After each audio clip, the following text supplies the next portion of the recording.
Olá, como estão as coisas por aí? Sábado, um tempo fechado, mas a gente não precisa se fechar para o tempo, para a vida. Sim, a temperatura um pouco mais baixa, a chuva, convida a um certo recolhimento, às vezes até um certo isolamento. Mas quem disse que o isolamento, que o recolhimento é necessariamente mal?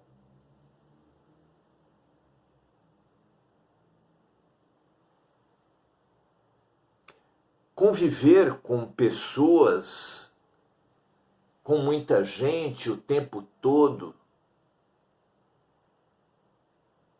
não quer necessariamente dizer que você venceu a solidão.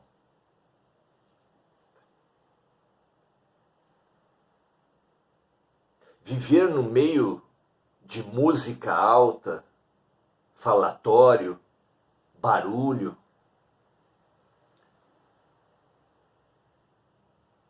não quer necessariamente dizer que o silêncio é ruim. Assim como os grandes benefícios do trabalho e da atividade não nos deixam à conclusão, não nos levam à conclusão de que a pausa é necessariamente ruim.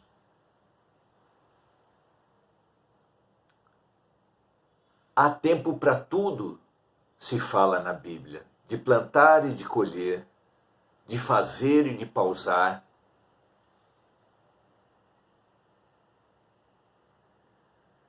De barulho e de silêncio.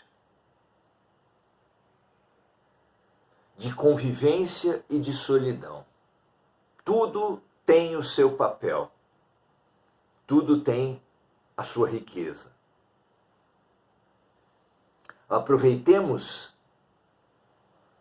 nesse nosso caso, do oração-ação, a riqueza de comungarmos. Não é verdade que a comunhão seja um rito de uma certa religião. Há um rito de uma religião que se chama comunhão, mas a ideia da comunhão, a palavra comunhão, designa coisas para além das instituições humanas. Comungar, comunidade, comum, são palavras que originalmente, na origem da palavra, quer dizer como um. E quando Jesus diz, meu Pai e eu somos um,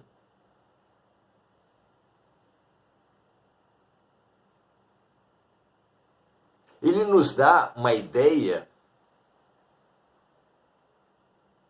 de que nesse mundo de fragmentação em que o orgulho e o egoísmo nos aparta de tudo e de todos, em que o orgulho e o egoísmo faz todas as diferenças serem muros intransponíveis entre as pessoas, quando na verdade no projeto de Deus são convites à cooperação. A diferença entre homem e mulher é um convite à cooperação, entre ricos e pobres, a diferença entre as profissões, entre as culturas. Tudo, todas as diferenças são convites à união e nós fizemos delas, tragicamente, um motivo de guerra, de ataques,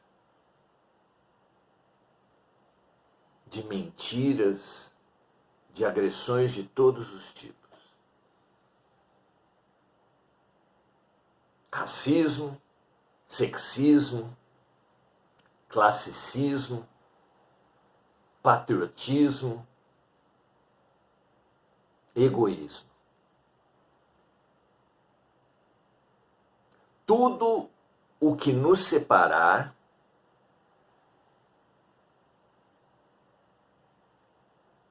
deve ser superado pela união, pela cooperação, pela fraternidade, pela comunhão.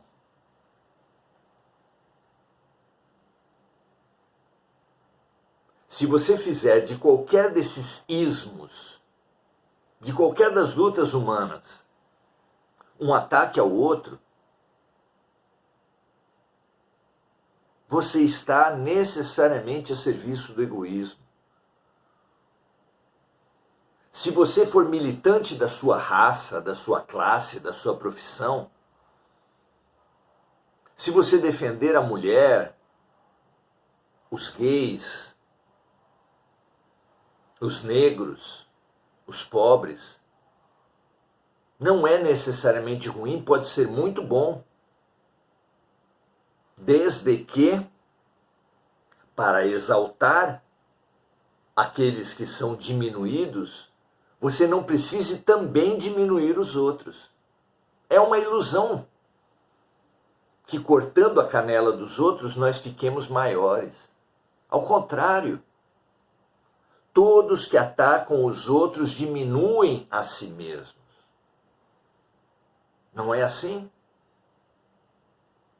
Veja nos romances espíritas como as vitórias de uma vida que são obtidas a partir da humilhação dos outros se tornam, nas outras vidas, por meio das vinganças, um meio de estagnação, de apodrecimento, de adoecimento. São círculos de vinganças mútuas. Há quantos milênios palestinos e judeus estão se atacando? Há quantas dezenas de milênios ricos e pobres estão guerreando? Brancos e negros. Estagnação, apodrecimento, egoísmo. Que assim não seja conosco, que esse seja o nosso espaço de cooperação, fraternidade, e que a diferença aqui seja estímulo à fraternidade. Assim seja sempre. Muito bem, hoje vamos continuar nossos estudos sobre a ciência. A ciência do ponto de vista espiritual é a primeira parte de O Consolador, de Emmanuel e Chico Xavier, onde se passa em revista, de uma forma geral, as ciências do ponto de vista espiritual, para depois passar em revista a filosofia do ponto de vista espiritual e, por fim, a religião também do ponto de vista espiritual. Nessa revisão, estamos atingindo o campo da saúde.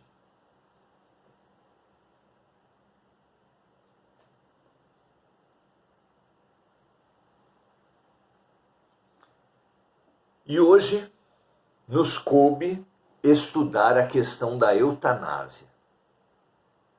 Abreviar a vida daquele que sofre. É um bem? É um tema complexo que desafia teórica, teológica, mas praticamente todo aquele que pensa e que vive. Devemos abreviar o sofrimento das pessoas? O que você acha? Como têm sido seus estudos e suas reflexões? A pergunta é de número 105. dessa longa entrevista, 411 perguntas que são feitas a Emmanuel.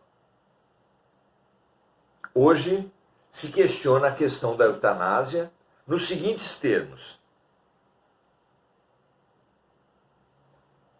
Pergunta número 106. A eutanásia é um bem nos casos de moléstia incurável?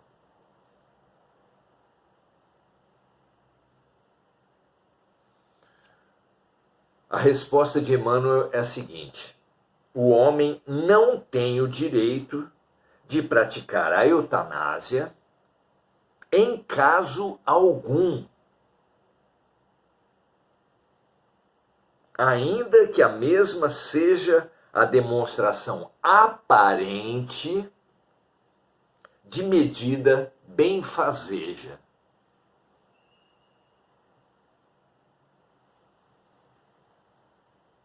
A pessoa que está sofrendo, apenas aparentemente, se liberta do sofrimento com a morte.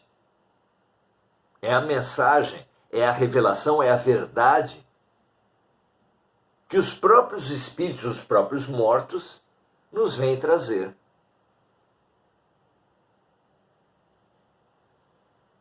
Vejamos a dor do ponto de vista pedagógico. A ignorância muitas vezes acomoda o ignorante. Muitos de nós, especialmente nos campos em que sequer admitimos a nossa ignorância, vivemos uma acomodação naquilo que a gente não sabe, na ignorância. Aquele que está acomodado, aquele que está acostumado numa ignorância, num estado de ignorância, quando a vida lhe traz o aprendizado, porque a vida, como boa professora, nos vai trazendo oportunidades crescentemente angustiantes para o aprendizado. Por isso se diz que aprendemos pelo amor ou pela dor.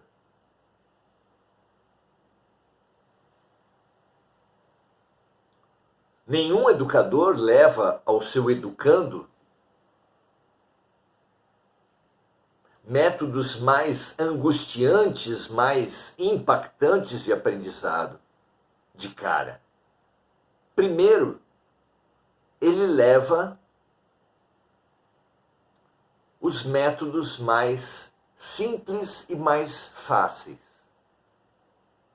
Não é à toa que uma cartilha que os nossos avós e bisavós, na qual os nossos avós e bisavós foram alfabetizados, chamava-se Caminho Suave. O caminho suave é sempre a primeira alternativa do educador e também, é claro, é a primeira alternativa de Deus. Que aprendamos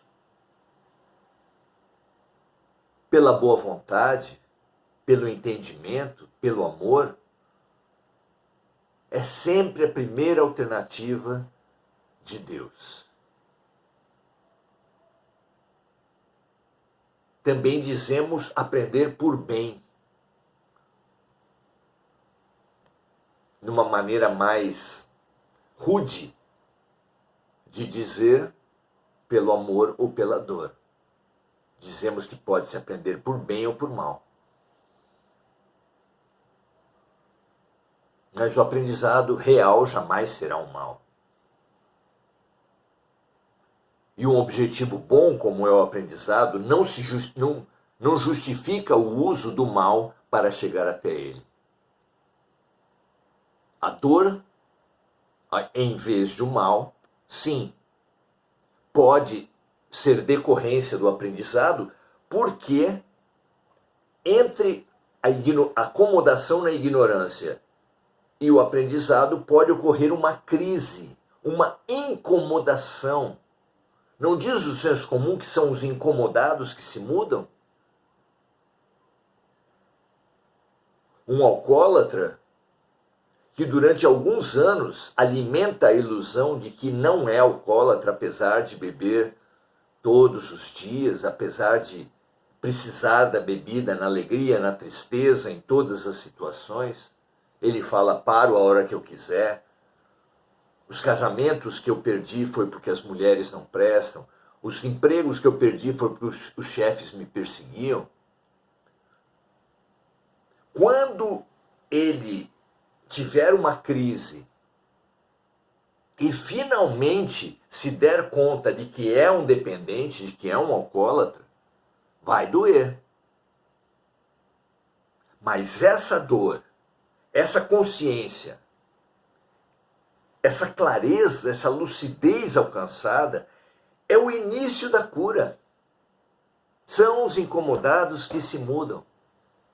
São os doentes que aceitam o diagnóstico que se dispõem à cura.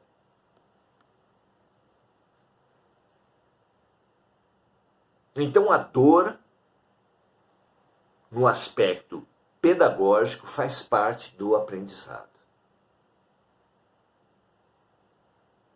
E da cura? Não existem métodos que desde o diagnóstico já são doloridos? Os remédios são todos saborosos? As próprias comidas que fazem bem são todas saborosas? As cirurgias, em grande parte, são dolorosas. No pré-operatório, na operação em si, no pós-operatório, são muitos os desafios que aquele que passa por uma cirurgia atravessa. E mesmo assim, nós nos dispomos a todos esses tratamentos e a todas as crises de aprendizado, pelo menos os melhores de nós. Ah, mas não é legítimo querer sofrer menos? Claro que sim. Mas o menor sofrimento ou o não sofrimento vai se dar para aquele que optar pela boa vontade. Aquele que cultivar uma atitude de boa vontade, de compaixão, de aprender pelo sofrimento dos outros, de atenção à vida, de observação dos fatos e das situações. E principalmente, abrevia-se o sofrimento através da atitude do bem, da atitude da fraternidade, da caridade, da atitude da compaixão. A alma que serve, a alma que faz aos outros o que gostaria que os outros lhe fizessem, está dispensando, está afastando ou pelo menos atenuando a necessidade do aprendizado pelo sofrimento. Por isso é que a caridade, precisamos descobrir que a caridade não é uma prerrogativa dos santos, mas dos lúcidos. A caridade é a alternativa dos lúcidos. Toda pessoa que tem uma mínima lucidez sobre o processo de aprendizado e o processo de cura, abre-se à crise, abre-se à reflexão, abre-se à dor que ele percebe conduzir ao bem. Tirar um espinho da pele dói, tirar um dente podre dói, tirar um tumor.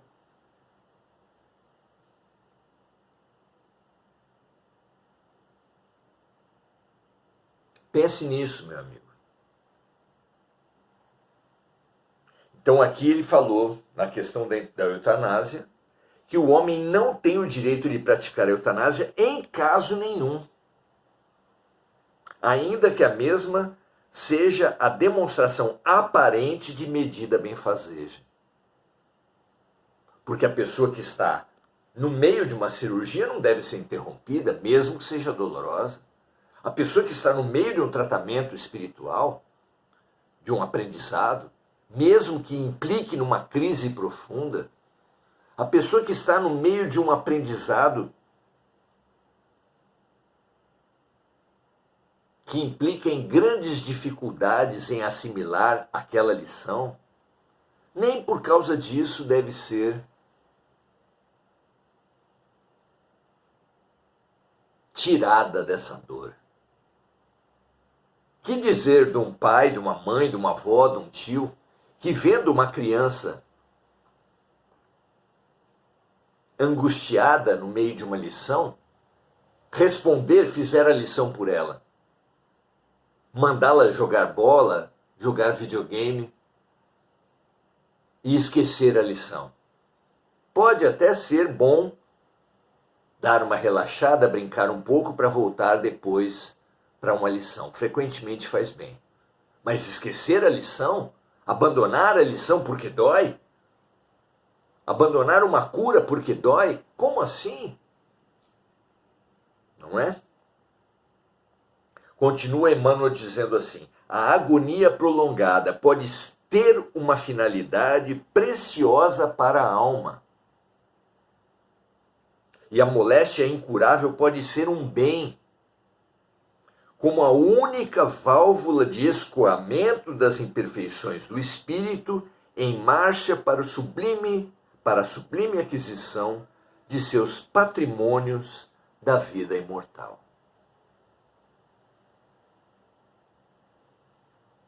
Além do mais, os desígnios divinos são insondáveis, e a ciência precária dos homens, a filosofia precária dos homens, não pode decidir nos problemas transcendentes das necessidades do espírito.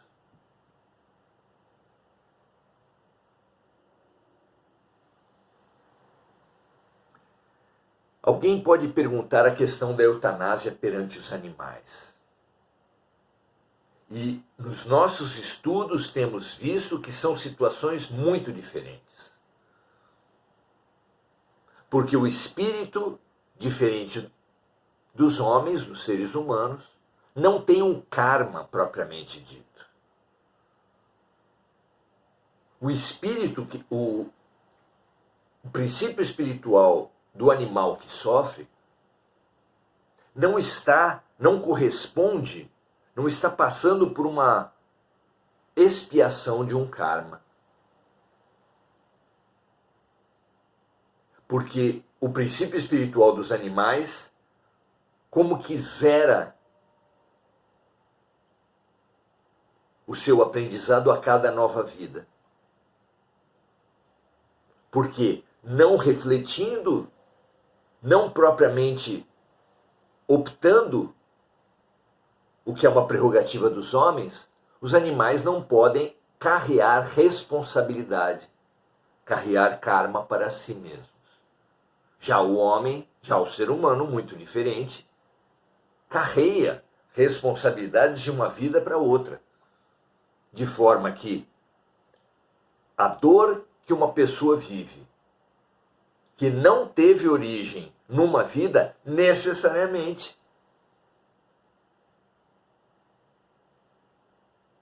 está atendendo a uma necessidade gerada em vidas anteriores. E, portanto, retirar uma pessoa de uma dor através da eutanásia é uma maneira terrível de manter uma ignorância e de manter uma doença. É tirar o tratamento de um doente, é tirar a lição de um aluno ignorante. Então deixaremos os doloridos sofrerem? Claro que não. Porque o princípio maior, a Constituição Universal é a lei do amor. E Jesus nos disse que a panaceia, que o remédio que trata de todas as doenças é o amor. O amor cobre a multidão dos erros humanos, disse o Mestre. Portanto,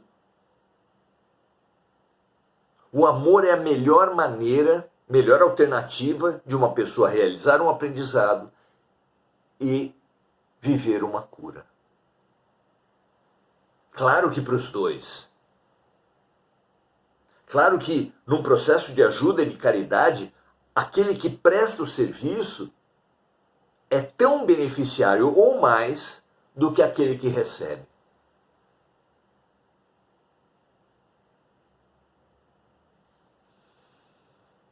Portanto, atenuemos os sofrimentos, estejamos juntos com os doloridos do mundo.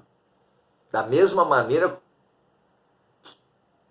através da qual, se fôssemos nós os doloridos, gostaríamos que os outros fizessem conosco. É a regra de ouro.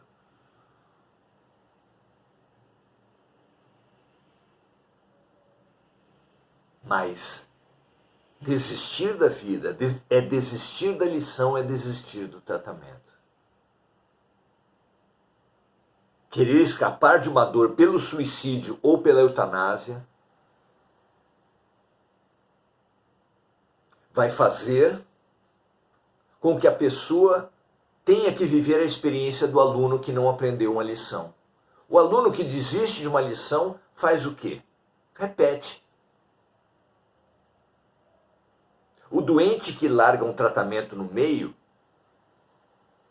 quase sempre verá a doença voltar. Repetirá também. E isso não tem nada de benfazejo. Não tem nada de caridoso, não tem nada de ajuda. Ao contrário, é a manutenção do ignorante na ignorância, do doente na doença.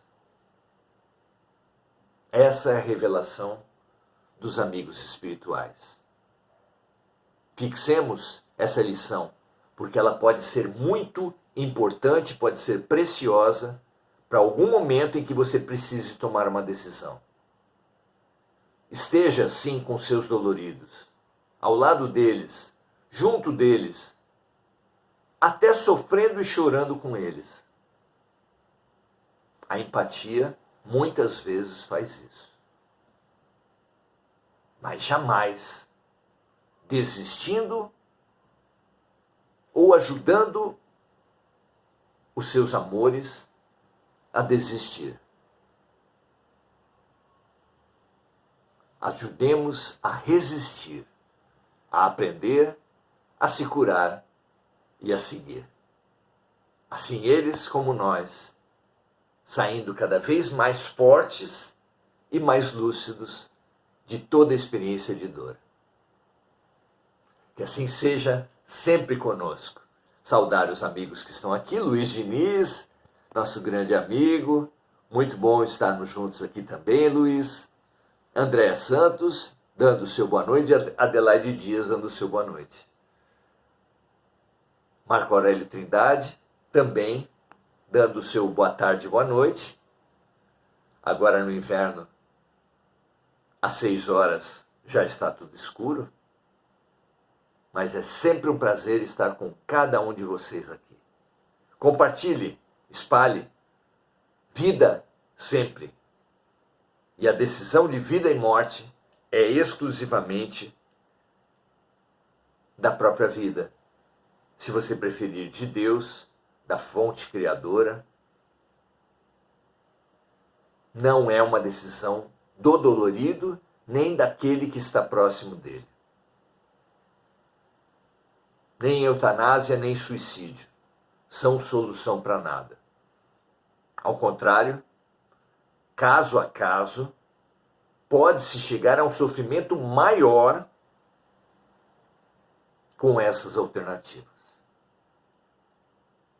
Tenhamos a coragem e a lucidez e a boa vontade de enfrentar, refletir, aprender e nos curar com tudo que a vida nos trouxer. Um grande abraço, um prazer estarmos juntos e amanhã, domingo, às 17h30, estaremos em reflexão sobre o livro O Pequeno Príncipe à luz do Evangelho. Jesus e a criança. Estejamos juntos, dando a luz a essa nossa criança interior. Até amanhã, um grande abraço, uma ótima semana a todos.